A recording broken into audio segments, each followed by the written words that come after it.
ஆமீன். அருமையானவர்களே, நாங்கள் இணைந்திருப்பது சங்கமம் வானொலியின் மதிய நேர ஒலிபரப்பு. இப்பொழுதும் டொரண்டோ நேரம் 12 மணி 11 நிமிடங்கள். இந்த வேளையில் எங்களுடன் தேவ ஊழியர் பாஸ்டர் போல் லூயிஸ் கரன் அவர்கள் இணைந்திருக்கிறார். இந்த நாளிலும் ஜெர்மன் தேசத்தில் இணைந்திருக்கிறார். கர்த்தர் தாமே அவரையும் அவர் குடும்பத்தாரையும் ஜெர்மன் தேசத்தில் தங்கியிருக்கின்ற பொழுதும் சுகபலனோடு ஜீவிக்க கர்த்தர் உதவி செய்வாராக. காரியங்களை நடத்த கர்த்தர் உதவி செய்வாராக. இந்த வேளையிலும் ஊழியர் நம்ம ஒப்படைப்போம். வார்த்தைகளுக்கு கூட கடந்து செல்கின்ற பொழுதும் கர்த்தர் தாமே வழி நடத்துவாராக. அவருக்கும் மாலை வணக்கங்களை கூறி வாழ்த்தி வரவேற்றுக் கொண்டு உங்களிடம் ஒப்படைக்கிறோம். பாஸ்டர், வழி நடத்துங்கள். Amen. God bless. God bless you, brother. Thank you.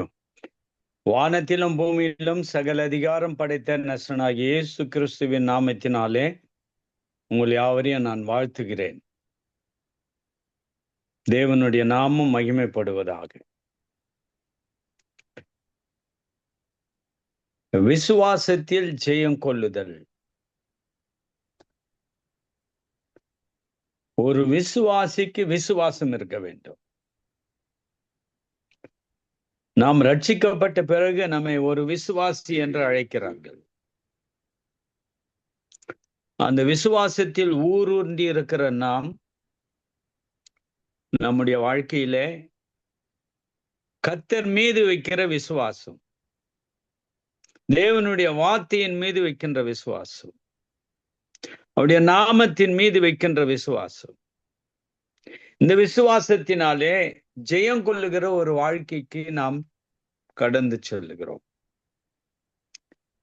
ஜெயம் கர்த்தரால வரும் என்று வேதம் சொல்லினாலும் அந்த கர்த்தரால வரும் ஜெயத்தை நாம் பெற்றுக்கொள்வதற்கு நம்முடைய விசுவாசம் தேவையாய் இருக்கிறது. அவிசுவாசியாய் இருக்கிறவன் ஜெயத்தை பெற்றுக்கொள்ள முடியாது. அவிசுவாசத்தோடு வாழ்கிறவன்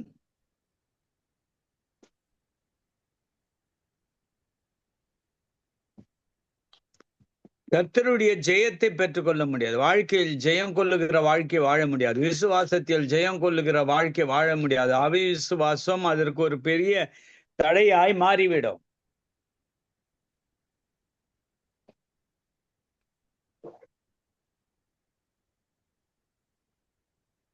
வேதத்திலிருந்து ஒரு வசனத்தை வாசிக்கிறேன். 1 யோவான் 4ஆம் அதிகாரம் 4ஆம் வசனம். பிள்ளைகளே, நீங்கள் தேவனால் உண்டாயிருந்தோம், அவர்களை ஜெயித்தீர்கள். ஏனெனில் உலகத்தில் இருக்கிறவனிலும் உங்களில் இருக்கிறவர் பெரியவர்.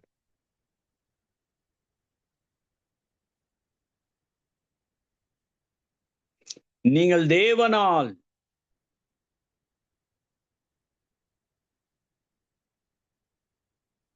உண்டாயிருந்தோம், அவர்களை ஜெயித்தீர்கள்.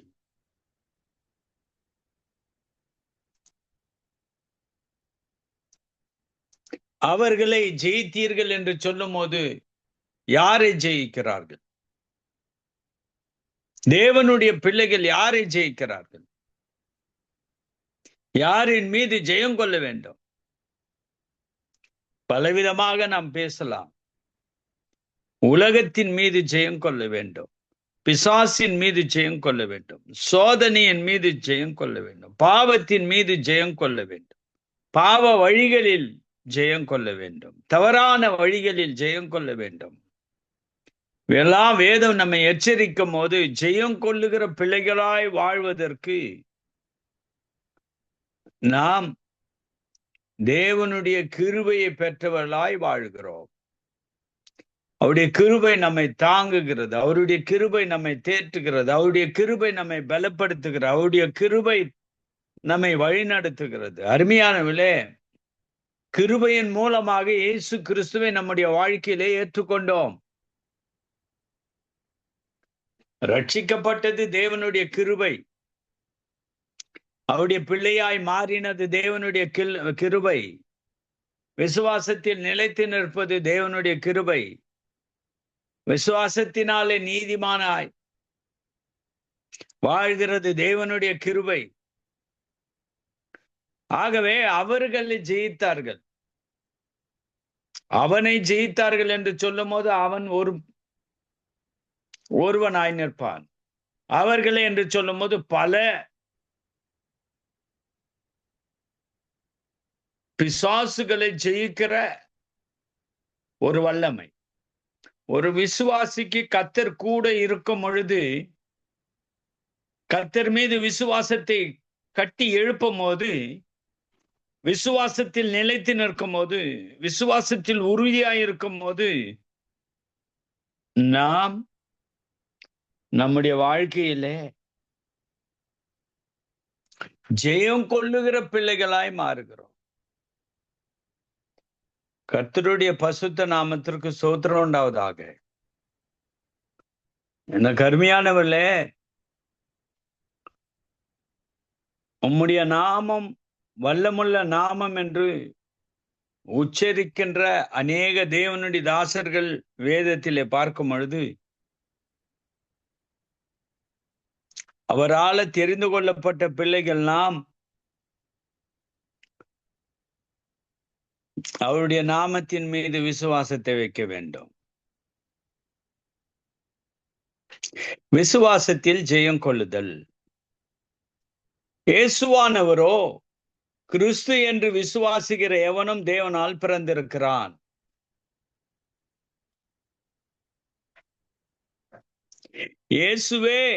இயேசுவானவரே கிறிஸ்து என்று விசுவாசிக்கிறவன். அப்ப இந்த விசுவாசம் இயேசுவை விசுவாசிக்கிற விசுவாசம், இயேசுவின் மீது வைக்கிற விசுவாசம், இயேசு தான் இரட்சகர் என்று விசுவாசிப்பது, இயேசு தான் மீட்பர் என்று விசுவாசி, இயேசு தான் ராஜாதி ராஜா என்று விசுவாசி, இயேசு தான் பாவங்களை மன்னிக்கக்கூடிய அதிகாரம் உள்ளவர் என்று விசுவாசிப்பது, இயேசு தான் சாப கட்டுகளை நீக்குவதற்காக உலகத்தில் வந்தார் என்பது விசுவாசிப்பது. இந்த விசுவாசம் மூலமாக ஜெயம் கொள்ளுகின்ற வாழ்க்கை.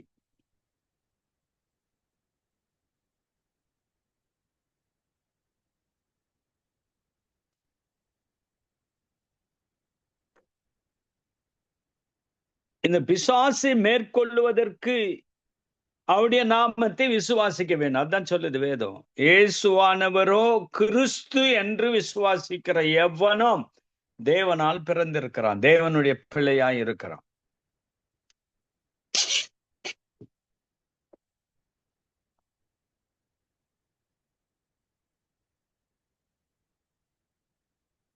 தேவனால பிறந்தவன் பின்னோக்கி போக மாட்டான், அவிவிசுவாசத்தில் இருக்க மாட்டான், கர்த்தருடைய வார்த்தையை தள்ள மாட்டான். தேவனால் பிறந்தவன் கர்த்தருக்காகவே வாழ்வான். தேவனால் பிறந்தவன் கர்த்தருடைய நாமத்தையே நம்பி வாழ்வான். தேவனால் பிறந்தவன் அவருடைய விசுவாசம் அசையாத விசுவாசம், உறுதியான விசுவாசம், கண்மலையாகிய கிறிஸ்துவின் மீதே வைக்கப்பட்ட விசுவாசம். இந்த விசுவாசத்தில் தோல்வி அடைவதற்கு ஒரு காலம் கர்த்தர் விட்டு கொடுக்க மாட்டார்.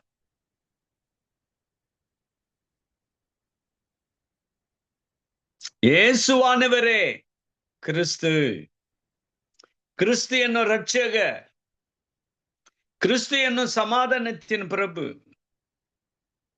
கிறிஸ்து என்னும் உலகத்தின் இரட்சகர், கிறிஸ்து என்னும் பாவத்தை மன்னிக்கக்கூடிய அதிகாரம் உள்ளவர், கிறிஸ்து என்னும் சமாதானத்தின் பிரபு, கிறிஸ்து என்னும் நித்திய காலமாய் சதா காலங்களிலும் வாழ்கிறவர், கிறிஸ்து என்னும் ஒருவர் தான் விசுவாசிக்கிற ஒவ்வொரு பிள்ளைகளுக்கும் நித்திய ஜீவனை கொடுக்கிறவர்.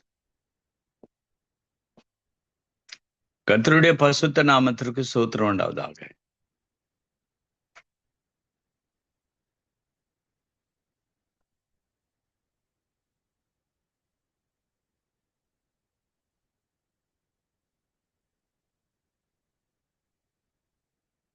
இந்த அன்பு, தேவனுடைய அன்பை பெற்ற நாம் மற்றவர்களுக்கு அன்பை கொடுக்கிறோம்.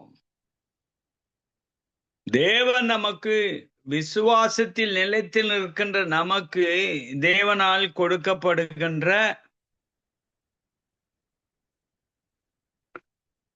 அந்த ஆசீர்வாதம், தேவனால் கொடுக்கப்படுகிற அந்த கிருபை, தேவனால் கொடுக்கப்படுகிற வல்லமை, தேவனால் கொடுக்கப்படுகிற நம்முடைய பலன், நம்முடைய விசுவாசம் தேவனுடைய பலத்தில் நிற்கும்படி ரோமர் புத்தகத்தில் எழுதுகிறார். தேவனுடைய பலத்தில் நிற்கிற விசுவாசம் நம்முடைய விசுவாசம். மாம்சத்தில் கட்டமைக்கிற விசுவாசம் அல்ல, உலக பிரகாரமாக கட்டமைக்கிற விசுவாசம் அல்ல. தேவனுடைய வார்த்தையினாலும் தேவனுடைய பலத்தினாலும் நிற்கக்கூடிய விசுவாசம் நம்முடைய விசுவாசம். அது அழியாத விசுவாசம். கர்த்தருடைய பரிசுத்த நாமத்திற்கு ஸ்தோத்திரம் உண்டாவதாக.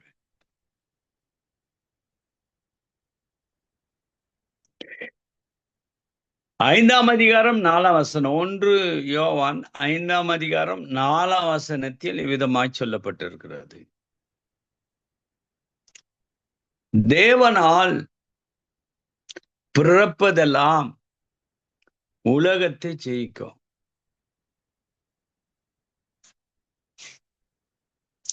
தேவனால் பிறப்பது என்பது அவருடைய நாமத்தை ஏற்றுக்கொள்வது. அவருடைய நாமத்தை ஏற்றுக்கொண்ட பிறகு உன்னுடைய விசுவாச வாழ்க்கையில் நீ பாவத்தை அறிக்கையிடும் போது உன் பாவத்தை எல்லாம் மன்னித்து தேவனுடைய பிள்ளையாய் ஞானஸ்தானத்தின் மூலமாக ஒரு புதிய சிருஷ்டியாய் தேவனோடு வாழ்கிற வாழ்க்கை கர்த்தர் கொடுத்திருக்கிறார்.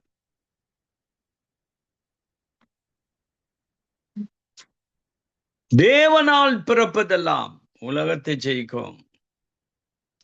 அப்போ ரத்தத்தினால கழுவப்பட்டவன் தேவனால பிறந்தவன். இயேசுவின் ரத்தத்தை விசுவாசித்து அந்த விசுவாசத்தினாலே தன்னுடைய வாழ்க்கையை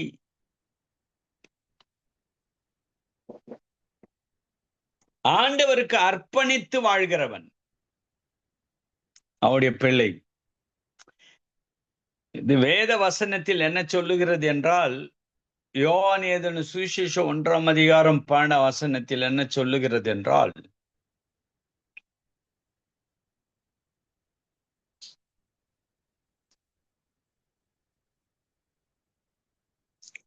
அவருடைய நாமத்தின் மீது விசுவாசம் உள்ளவர்கள் எத்தனை பேர்களோ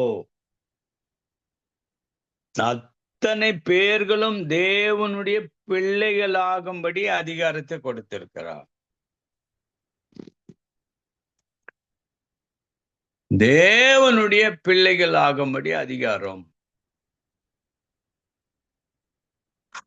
கர்த்தருடைய பரிசுத்த நாமத்திற்கு ஸ்தோத்திரம் உண்டாவதாக.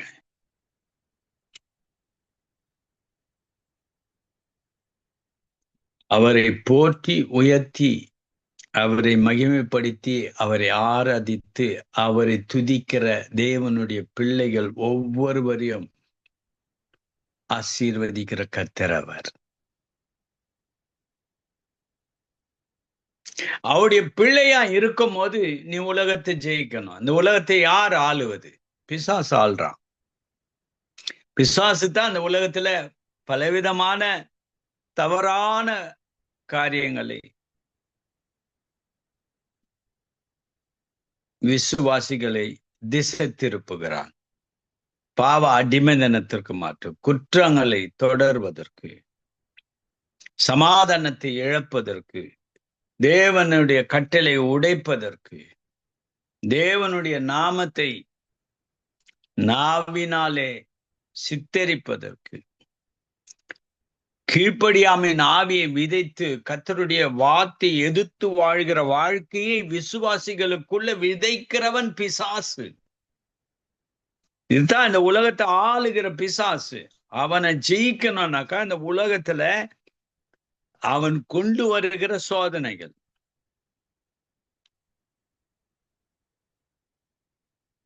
இந்த காலகட்டத்தில் வேதத்தை நேசிப்பது குறைவாய் மாறிவிட்டது. கர்த்தர் மீது அன்பு வைப்பது குறைவாய் மாறிவிட்டது. ஆலயத்திற்கு செல்லுவது குறைவாய் மாறிவிட்டது. ஒரு இன்டர்நெட்லயோ ஒரு வாட்ஸ்அப்லயோ ஒரு மெசேஜை கேட்டு ஆலயத்திற்கு செல்லாமல் வீட்டில் இருக்கிற அநேக ஜனங்களை இந்த காலகட்டத்தில் பார்க்கிறோம். நீயோ நானும் போகின்ற பாதை எது என்றால்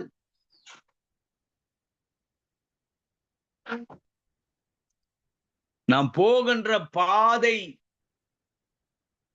நானே வழியும் சத்தியமும் ஜீவனமாய் இருக்கிறேன் என்று சொல்லுகிற அந்த இயேசுவின் பாதையில் போகிற நாம் நம்முடைய பயணம் நித்தியத்திற்கு போகிறது. இயேசுவோடு அவர் ராஜாதி ராஜாவாய் அரசாளுகிற ராஜாவாய் ஒரு நாள் வரப்போகிறார். அவருடைய ராஜ்யத்தில் சமாதானம், அவருடைய ராஜ்யத்தில் அன்பு, அவருடைய ராஜ்யத்தில் நித்திய ஒளி. அங்கு வியாதி இல்லை, துன்பம் இல்லை, கஷ்டம் இல்லை, வேதனை இல்லை, போராட்டங்கள் இல்லை. ஏன் ஒட்டு மொத்தமாக சொல்ல போனா பிசாசு அங்கு இல்லை. கர்த்தருடைய பசுத்த நாமத்திற்கு ஸ்தோத்திரம் உண்டாவதாக. எனக்கு அருமையானவர்களே, இந்த வேத வசனம் எதை போதிக்கிறது என்றால் விசுவாசத்தில் ஜெயம் கொள்ள வேண்டும். இந்த உலகத்தை ஜெயிக்கிறவர்களா இருக்க வேண்டும். ஏன் இந்த வசனம் என்ன சொல்ல? நம்முடைய விசுவாசமே உலகத்தை ஜெயிக்கிற ஜெயம். இப்போ உனக்கு விசுவாசம் இருக்கும் போது நீ பிசாசை எதிர்த்து நிற்பதற்கு தைரியம் வருகிறது, பலன் வருகிறது, வல்லமை வருகிறது, பசுத்தாவினுடைய உதவி வருகிறது. பட்டயத்தை எடுத்துக்கொள்ளுகிறோம். தேவனுடைய வசனமாகி அந்த பட்டயத்தை எடுத்துக்கொள்ளுகிறோம். அந்த பட்டயத்தை எடுத்து பிசாசை எதிர்ப்பதற்கு திராணி உள்ளவர்களாய் மாறுகிறோம். ஆமா, அவர் ராஜாதி ராஜா, கத்தாதி கத்தா, நியாயாதிபதியாய் வரப்போகிறார்கள். நீ விசுவாசத்திலே உறுதியாய் இருந்து இந்த உலகத்தை ஜெயித்தால் ஒழிய சத்தியத்தை வெத்து, சத்தியம் என்னும் பட்டயத்தை வெத்து, இயேசுவின் இரத்தத்தை விசுவாசித்து பிசாசை மேற்கொள்ளுகின்ற பிள்ளையாய் விசுவாசத்தில் நீ இருக்கும் பொழுது பரலோக ராஜ்யம் உனக்கு சொந்தம். பிசாசு உன் காலின் கீழ் வருகிறவன்.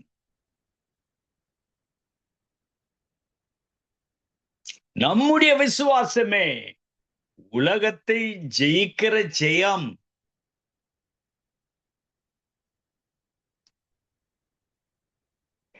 இந்த விசுவாசம் நீதிமானாக்கப்பட்டோம், பிள்ளைகளாய் மாத்திரமல்ல, இந்த விசுவாசம் ரட்சிக்கப்பட்டோம்.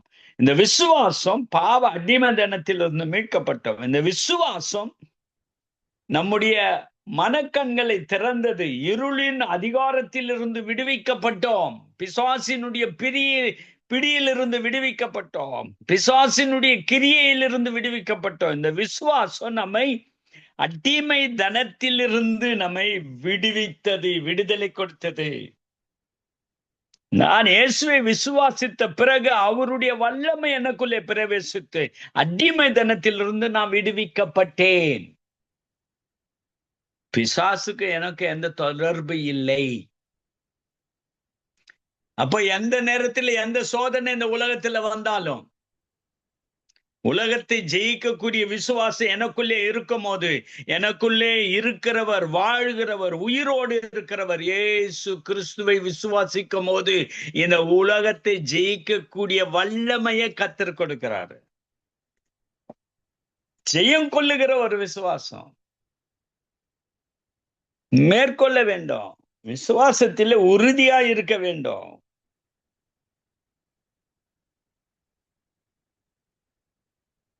நீங்கள் தேவனால் உண்டாயிருந்தோம், அவர்களை ஜெயித்தீர்கள். ஆமா, நமக்காக சிலுவையிலே ஜெயம் கொண்ட இயேசு பிசாசை சிலுவையிலே கொன்று ஜெயம் கொண்டார். எவ்வளவு மகிமை என்னுடைய உபதேசம் இது! எவ்வளவு வல்லமுள்ள உபதேசம் இது! இந்த சிலுவையின் உபதேசம் அவன் கொலைக்காரனோ, குடிக்காரனோ, பாவியோ, அநியாயம் செய்கிறோம், அக்கிரமம் செய்கிறோனோ அவனுடைய வாழ்க்கையை தலைகீழாய் மாற்றின இந்த சிலுவையின் உபதேசம். இன்றைக்கு நீயோ நானும் இயேசுவை நேசிக்கிறோம் என்றால் நம்முடைய பாவ அடிமைத்தனத்தை தலைகீழாய் மாற்றி அவருடைய பிள்ளையாய் வாழ்வதற்கு கிருபை கொடுத்திருக்கிற அவருடைய வாக்கு. கர்த்தருடைய பசுத்த நாமத்திற்கு ஸ்தோத்திரம். அவருடைய நாமத்தை உயர்த்தி போற்றி துதிக்கிற ஒவ்வொரு ஸ்தானத்திலும் அவர் வந்து நம்மை ஆசீர்வதிக்கிறார். நம்முடைய விசுவாசமே உலகத்தை ஜெயிக்கிற ஜெயம். அந்த 5ஆம் வசனம் இன்னும் ஆணிதரமாக சொல்லுகிறது, இயேசுவானவர் தேவனுடைய குமாரன் என்று விசுவாசிக்கிறவனே அன்றி உலகத்தை ஜெயிக்கிறவன் யார்? யாரும் இல்ல, முடியாது. பிசாசு அடிமையா இருக்கிறவன் எப்படி உலகத்தை ஜெயிக்க முடியும்? கர்த்தருடைய வார்த்தையை எதிர்க்கிறவன் எப்படி உலகத்தை ஜெயிக்க முடியும்? ஆண்டவருடைய சத்தியத்துக்கு விலகி ஓடுகிறவன் எப்படி உலகத்தை ஜெயிக்க முடியும்? இந்த உலகத்தை ஜெயிக்க வேண்டும் என்றால் தேவனால பிறந்திருக்கணும், தேவன் மீது விசுவாசம் வைத்திருக்க வேண்டும்.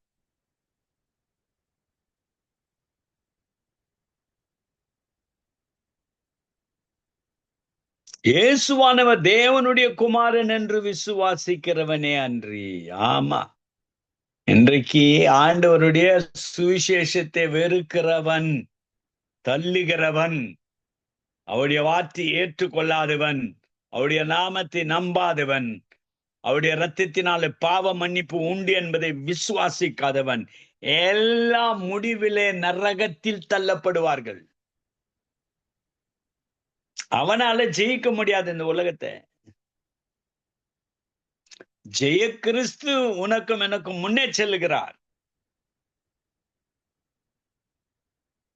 நீங்க 12:13 சொல்லி இருக்கிறபடி உனக்கு முன்னாக செல்லுகிறவர் தடைகள் எல்லாம், ராஜா அவர் முன்னாக செல்லுகிறார், உன் தடைகள் எல்லாம் நீக்கி செல்லுகிறார்.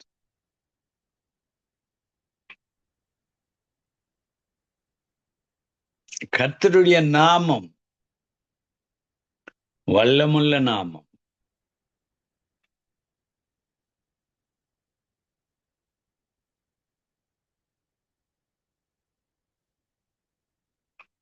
ஒரு சம்பவத்தை நான் ஒரு விசுவாசத்தில் ஆணிதரமாய் இருந்த ஒரு நபரை உங்கள் மத்தியிலே நான் வைக்க ஆசைப்படுகிறேன்.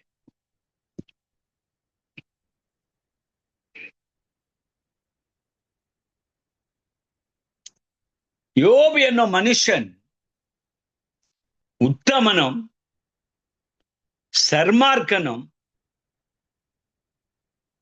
நீதிமானும் கர்த்தருக்கு பயந்தவனும் கர்த்தருடைய நாமத்தை உறுதியாய் விசுவாசித்தவனும்.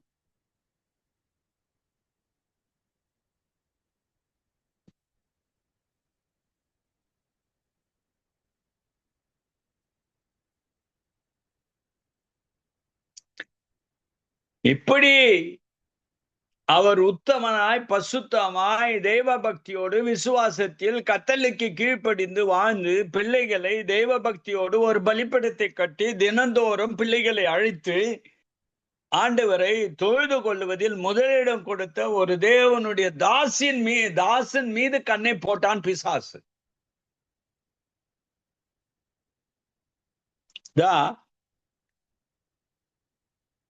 கர்த்தர் சாத்தானை நோக்கி, நீ என் தாசனாகிய யோபின் மீது கவனம் வைத்தாயோ?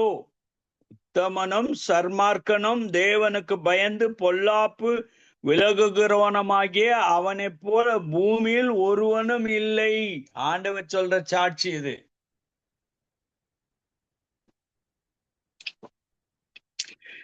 விசுவாசத்தில் உறுதியாயிருந்த ஒரு தேவனுடைய மனுஷன் கர்த்தர் மீது, அதுக்கு இந்த சாத்தான் தேவனுடைய மனுஷனுக்கு விரோதமாக சொல்ற வார்த்தையை பாருங்க. அதற்கு சாத்தான் கர்த்தருக்கு பிரவிரோதமாக யோபு விருதாவாக தேவனுக்கு பயந்து நடக்கிறான்,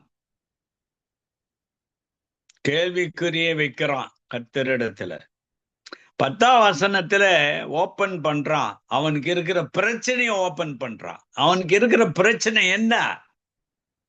அவனால யோபை தொட முடியவில்லை, தோல்வி அடைந்தவன். விசுவாசத்தில் உத்தமனாயிருந்த யோபு ஒரு ஜெயம் கொள்ளுகிற வாழ்க்கையில் இருந்தார். நீர் அவனையும் அவன் வீட்டையும் அவனுக்கு உண்டான எல்லாவற்றையும் சுற்றி வேலி அடைக்கவில்லையோ? அவன் கைகளின் கிரியையை ஆசீர்வதித்தீர். அவனுடைய சம்பத்து தேசத்தில் பெருகிற்று.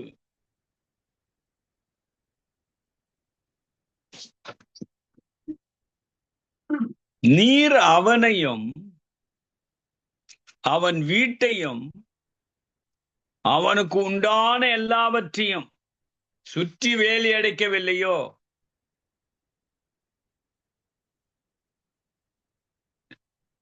இவன் கொடுக்கிற செய்தியை பாருங்க.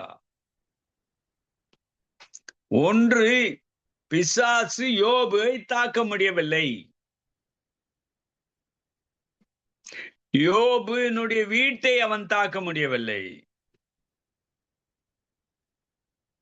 யோபுக்கு உண்டான எல்லாவற்றிலும் அவன் தாக்குவதற்கு தோல்வி அடைந்தவன். ஏனென்றால் உண்டான எல்லாவற்றிலும் யோபையும் அவன் வீட்டையும் அவனுக்கு உண்டான எல்லாவற்றையும் வேலியடைத்த கர்த்தர்னாலே இவனால ஒன்றும் செய்ய முடியல. எங்கதான் ஒன்று புரிந்து கொள்ள வேண்டும். கர்த்தர் எந்த வீட்டிற்கு பாதுகாவலாய் இருக்கிறாரோ அந்த வீட்டுக்கு சேதம் வராது, வாதை வராது, துன்பம் வராது, வேதனை வராது, பிசாசின் கிரியைகள் மேற்கொள்ளாது, பிசாசின் வல்லமைகள் மேற்கொள்ளாது. இந்த கருமையானவில்லை, இந்த தேவ வசனத்தில் எதை ஊருன்றி பார்க்கிறோம் என்றால், உத்தமனாகிய யோபையும் அவனுடைய வீடு,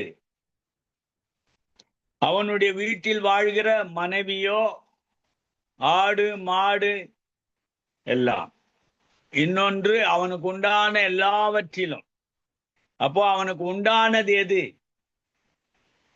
ஆயிரக்கணக்கான மிருகங்கள், வேலைக்காரர்கள், வேலைக்கார பிள்ளைகள், இவர்களை கூட அவனால தொட முடியல. தோல்வி அடைந்த பிசாசாய் வந்து தேவனுடைய சமூகத்திலே நிற்கிறான்.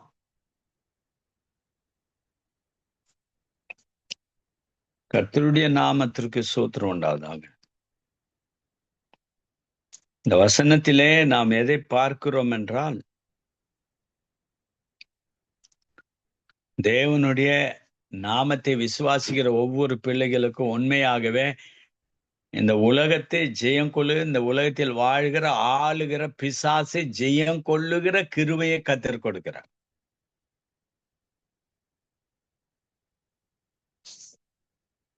எவ்வளவு பெரிய ஆசீர்வாதம்! விசுவாசத்தில் ஜெயம் கொள்ளுதல். விசுவாசியாயிரு. ஆலயத்திற்கு வரும்போது மட்டும் விசுவாசியா இருப்பதல்ல, வேதத்தை வாசிக்கும் போது மட்டும் விசுவாசியா இல்லை, கூடுகிற ஜெப கூடுகையில் இருக்கும் போது மாத்திரம் விசுவாசி இல்லை. இரவும் பகலும் அவருடைய வேதத்தில் தியானமாய் இருக்கிற மனுஷன் தான் விசுவாசி. எந்த அளவுக்கு கனத்தை கொடுக்கிறோம் வேத வசனத்திற்கு, எந்த அளவுக்கு சத்தியத்தில் வாழ்கிற பிள்ளைகளாய் இருக்கிறோம்.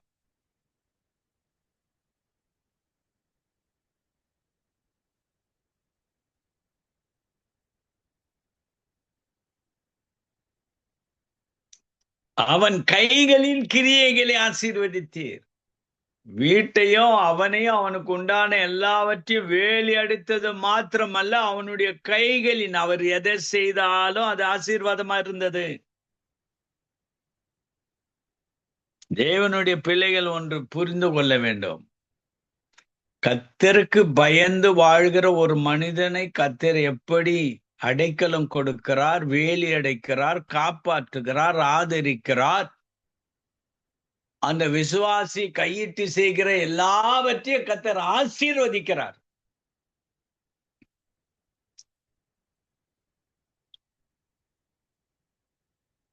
அவனுடைய சம்பத்து பெருகிற்று, தேசத்திலே பெருகிற்று. எவ்வளவு போராமை உள்ள விசுவாசியா வந்து நிக்கிறான் தேவனுடைய சமூகத்தில். உன்னின் மீதும் என்னின் மீதும் போராமை கொள்ளுகிற இந்த பிசாசு அவனை மேற்கொள்ள வேண்டும் என்றால், ஜெயம் கொள்ள வேண்டும் என்றால், கர்த்தருடைய நாமத்தினாலே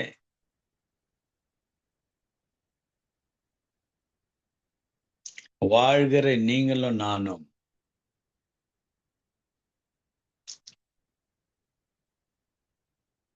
சகல சத்தியத்தில் வழிநடத்துகிற அந்த பசுத்த ஆவியினுடைய கண்ட்ரோல்ல நம்முடைய வாழ்க்கை இருக்கும் பொழுது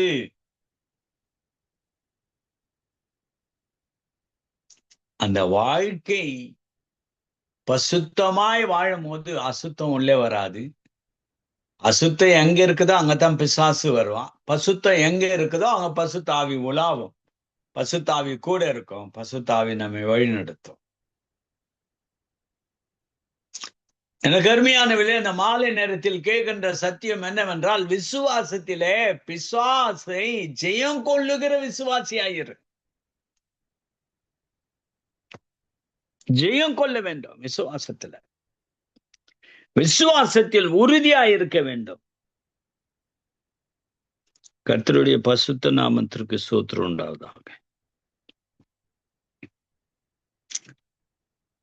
இந்த சத்தியத்தின் வாயிலாக கேள்வி என்னவென்றால், விசுவாசத்திலே உறுதியாயிருக்கிறோமா? விசுவாசத்தில் தேவனுடைய பலத்தினாலே நம்முடைய விசுவாசம் நிற்கிறதா? தேவனுடைய பலன் உனக்குள்ளே இருக்க வேண்டும் என்றால் அந்த பலனை பெற்றுக்கொள்வதற்கு பசுத்த ஆவியினுடைய அபிஷேக வல்லமை தேவை. பசுத்த ஆவி உன்னோடு கூட இருக்க வேண்டும். பசுத்த ஆவியினுடைய வழிநடத்தல் கூட இருக்க வேண்டும். பசுத்த ஆவியினுடைய சகல சத்தியத்திலே வழிநடத்துகின்ற அந்த வாழ்க்கையில் கடந்து செல்லுகிற பிள்ளைகளா இருக்க வேண்டும். இந்த சத்தியத்தை கேட்கிறவர்களோ கேட்க போகிறவர்களோ ஒன்று உறுதியாய் தெரிந்து கொள்ள வேண்டும். வாழ்க்கையிலே ஜெயம் கொள்ளுகிற வாழ்க்கை இருக்கிறதா? விசுவாசத்தினாலே ஜெயம் கொள்ளுவது, பாவத்தை ஜெயம் கொள்ளுவது, இந்த சோதனை வரும்போது ஜெயம் கொள்ளுவது, இந்த உலகத்தை ஜெயம் கொள்ளுவது, இந்த விசுவாசத்தினாலே உலகத்தை ஜெயிக்கிற ஜெயம் நமக்குள்ளே இருந்து புறப்பட்டு வர வேண்டும்.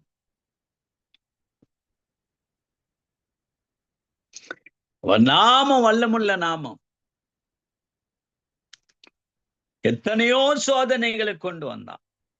அதிகாரத்தில் இருந்து அவன் வந்து பேசின பிறகிலிருந்து ஆண்டவர் சொல்லுகிறார்,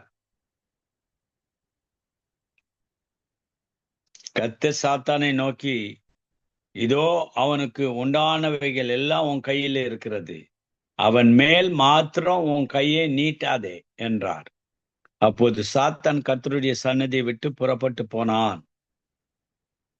ஆண்டவர்கிட்ட பர்மிஷன் வாங்கிட்டு போயிட்டான். உயிரை மாத்திரம் கையை வைக்காது. எச்சரிப்பினுடைய செய்தி அவனுக்கு வந்தது கர்த்தரிடத்திலிருந்து.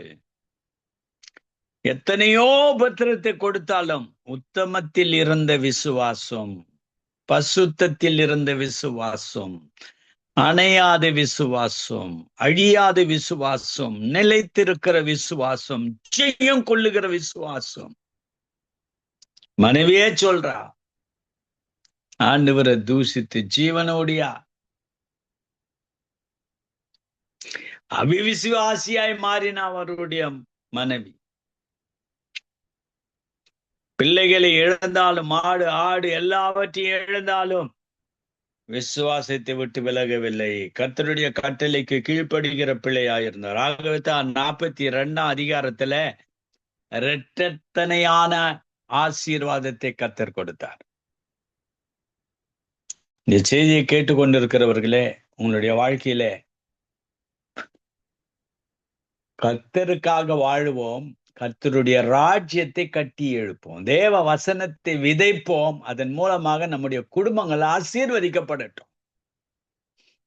ஒரு சாட்சி சொல்லு இந்த சிலுவையின் உபதேசத்தை, சாட்சி சொல்லு. இயேசு உன்னை மன்னித்தாரு.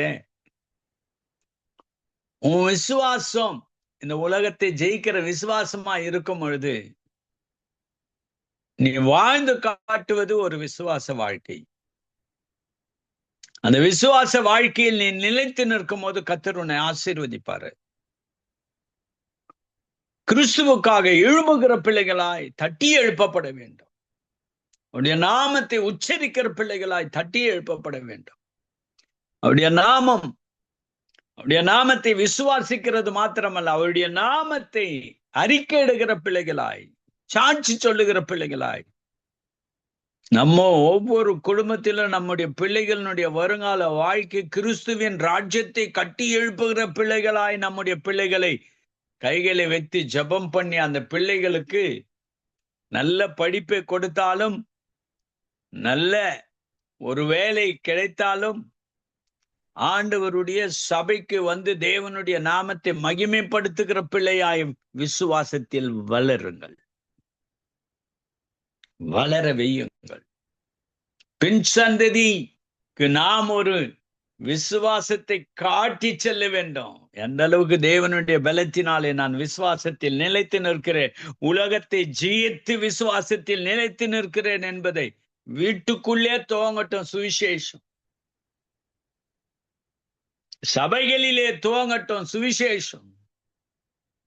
பசுத்தமாய் வாழ்கிற வாழ்க்கை. கர்த்தருடைய பசுத்த நாமத்திற்கு ஸ்தோத்திரம் உண்டாவதாக.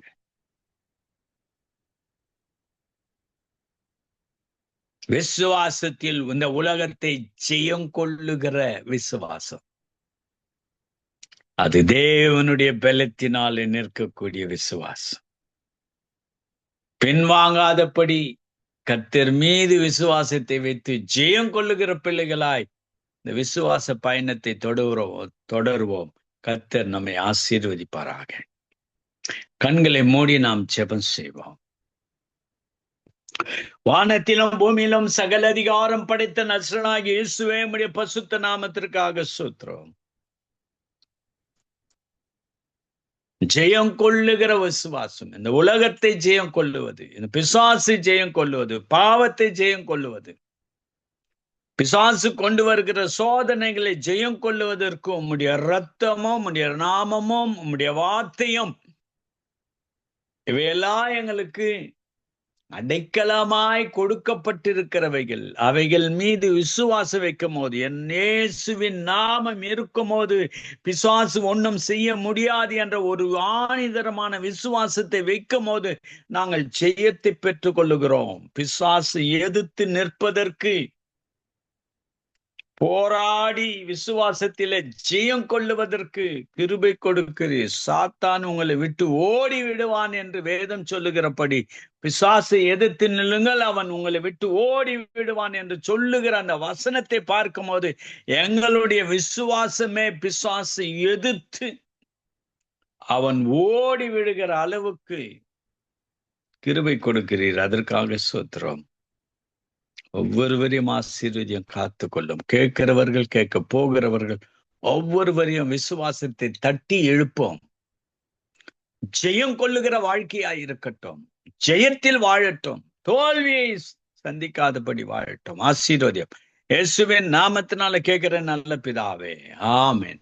நம்முடைய கர்த்தராகிய இயேசு கிறிஸ்துவினுடைய கிருபையும் பிதாவாகிய தேவனுடைய அன்பும் பசுத்த ஆவியினுடைய ஐக்கியமும் நாம் அனைவரோடும் கூட இருப்பதாக.